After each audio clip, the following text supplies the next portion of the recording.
Па, еве гледате каква е атмосферата во штабовите на ВМРО ДПМН, каква е атмосферата низ цела Македонија.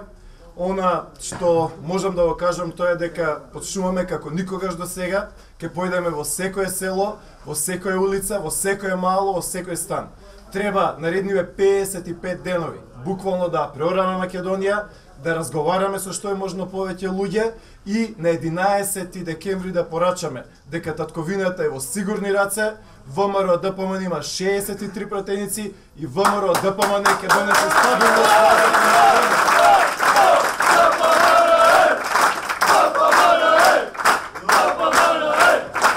Потребни ни се 63 пратеници во собранието на Република Македонија за да осигураме стабилноста на македонската влада. Потребни ни се 63 пратеници за зачувување на уставниот поредок на Република Македонија, за зачувување на стабилноста и особено за унитарноста на Република Македонија. Особено е важно тоа во сите региони, во сите градови, во сите села. Ова се вонредно важни избори во кои што се одлучува судбината на Република Македонија.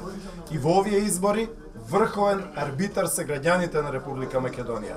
Македонија ќе гласа, Македонија треба да заврши оваа криза и со стабилна влада, со 63 пратеници, многу повеќе ќе можеме да се сконцентрираме на проблемите на граѓаните. Граѓаните имаат бројни проблеми, значи за да се сконцентрираме на она што значи секојдневно живење, животен стандард, отворање на нови фабрики.